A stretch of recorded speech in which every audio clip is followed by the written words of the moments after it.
building spirituality, family, health, and business. This is The Giant Builders with Lois Wyant.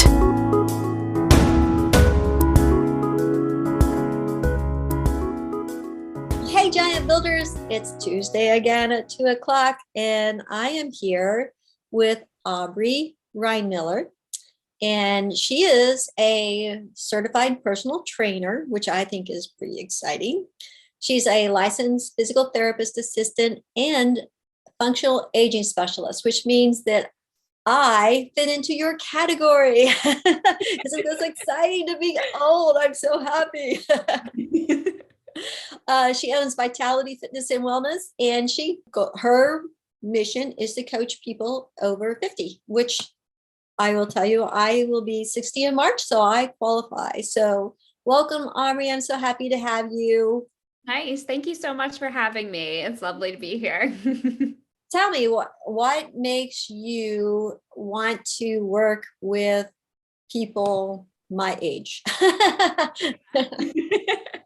So yeah, working with women and men over 50 just absolutely lights me up. I just find that, most often my clients really take their health, really make it a priority for themselves. Sometimes in our younger years, we can kind of let things go and kind of put it on the back burner, but it becomes a little bit more of a priority and a little bit something that's really important to take hold of in those, later years.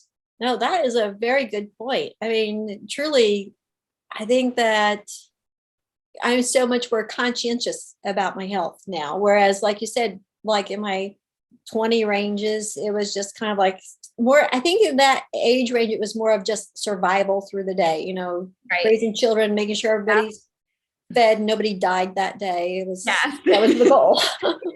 Yes, exactly. So many of my clients, kind of had to put their health on the back burner, just do the regular things while they were raising kids, busy with careers, life gets in the way, and that's okay. But it doesn't mean that it's too late to get back into it or really, make your health a priority. Yeah. So how did you get started on this particular population?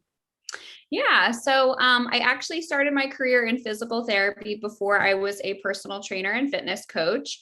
And I started working with athletes. We were right near a college and we had kind of the contract to help out the athletes. And while I enjoyed that, I actually found that it was surprising that some of my older clients were taking it, their health and their physical therapy and, the protocol and the exercises and whatnot a little bit more seriously than the athletes were. And I was really shocked because I thought, oh, these athletes are in it. This is their passion. This is, their drive, and they must take this so seriously. But I really found that my older clients and midlife clients were really seeing more changes in their body. They were even surprised. Some of the things that they had just kind of chalked up to as maybe old age were, able to improve and able to get better. And it was really just kind of like more meaningful changes as well. Wow, that's exciting. I think probably the college age people just kind of think that they just can't get beaten down. I think they just kind of think that they'll always bounce back, Right. which Right. obviously is not true. Right. Yes. So talk to me about our metabolism and how it slows down with our age. Sure. Yeah. So when I work with my clients, a lot of them want to get rid of some stubborn pounds. They want to build strength and confidence in their body. They want to have a little bit more energy. And a lot of people reach out to me and they're like, my metabolism has just stopped and, I don't know what to do. I've gained a bit of weight and it doesn't seem that my metabolism is cooperating, but it's actually kind of a myth that our metabolism slows down as we age. It's actually not true. But what does happen is that we start to, if we're not doing regular exercise, if we're not doing regular strength training a few times a week, our body starts to lose muscle mass. And having that lean muscle helps our body's metabolism to work at its best. And so that's kind of the key there, is having that good lean muscle and continuing with some strength training will help your metabolism to continue on. Oh, that's interesting. So we want to maintain muscle after 50. Can we still gain muscle, or is that not an option?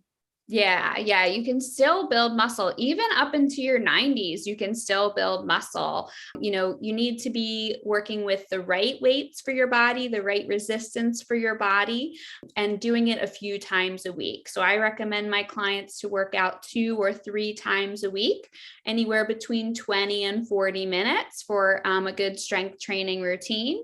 And you want to find a weight that is giving, or a resistance band, or whichever you choose, that's giving you a challenge by the last bit of your exercise. If you are picking up those old like 2-pound dumbbells that you found like kind of under the bed, and you can blow through, 20, 30, 40 reps of that and not be bothered, then you need more of a challenge. You need to, push it just a little bit more. You need to make sure you're doing the right technique and everything, but you need to find a weight that gives you a challenge for your exercises. No, well, that's a bummer.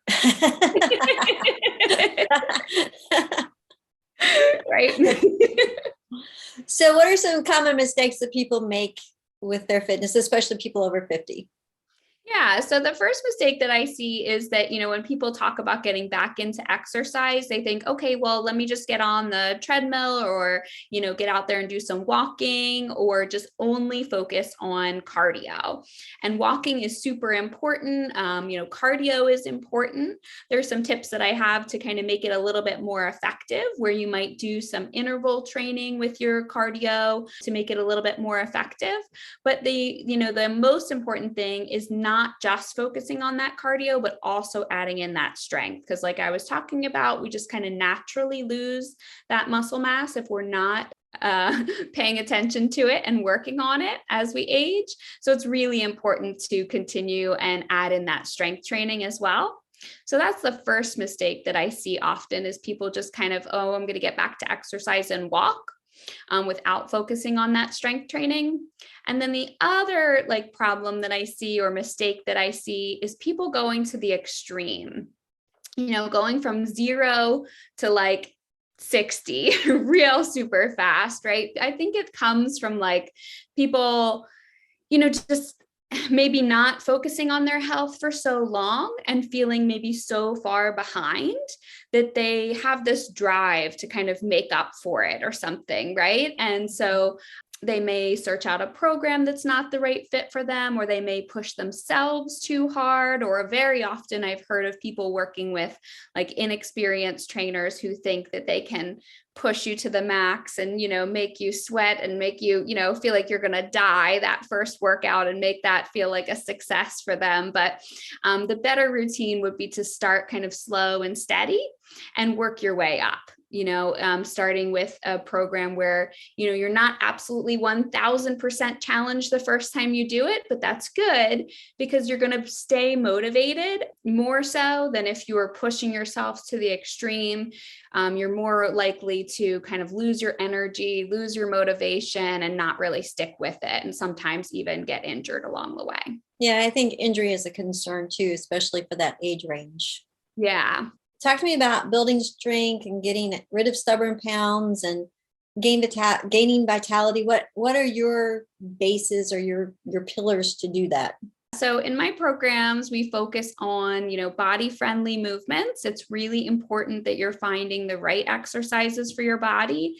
I'm really big on that everyone can have an exercise that works for their body, no matter what's going on. Maybe you have a bad knee, a bad hip, a bad back, years and years ago, you hurt something. There's always an exercise that we can find that will be the right fit for your body, and finding that right challenge for your body. Not going to that extreme measure first, workout, but working your way up and finding that right challenge for your body. So the first thing that we focus on is those body-friendly workouts.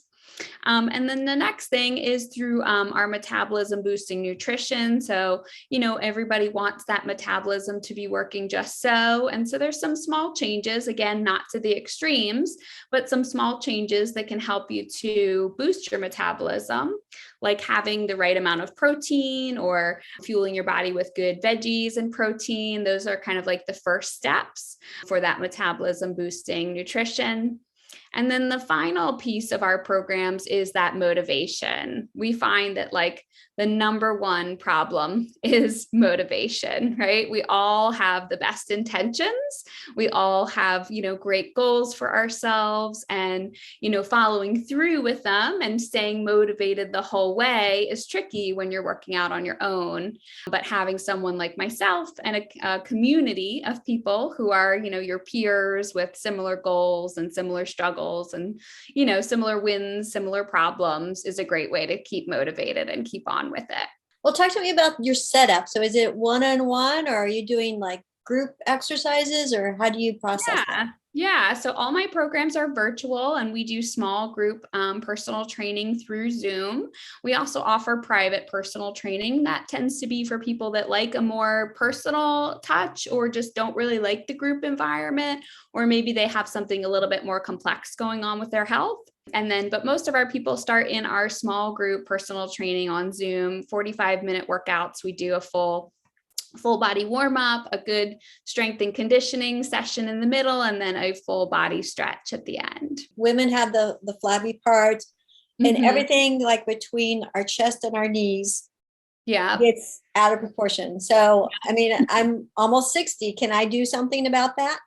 Yes. Yeah. So that's the number one thing that people ask me about is, what can I do to tone my arms and to tone my core?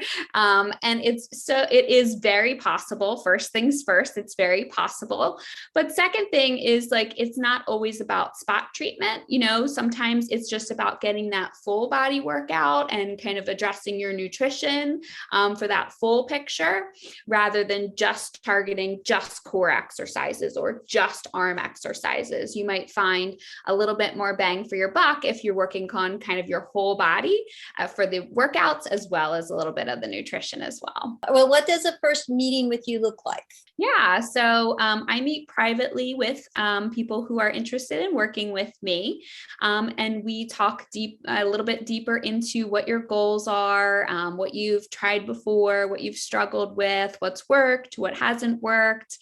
We go into a few little tests and measures. I take a little test of your balance, your strength, and your endurance. 3 easy tests that we can do on Zoom that take less than 10 minutes. And then, kind of discover if it feels like it's the right fit for moving together. We just kind of come up with some good ideas and then welcome you into our community for our workout. That sounds like fun. Nice. Great. Okay.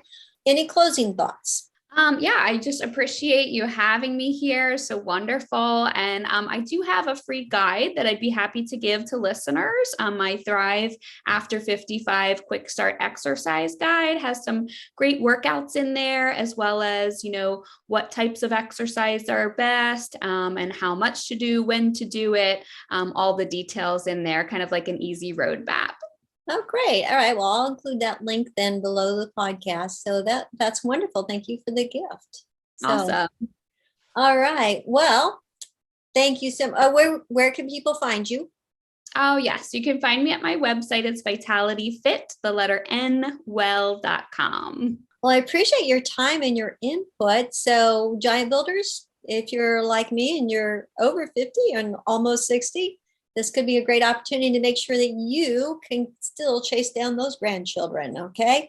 So thank you very much. Have a wonderful day. See you next Tuesday. And don't forget to subscribe, Giant Builders. Thank you for listening. This has been The Giant Builders with Lois Wyant.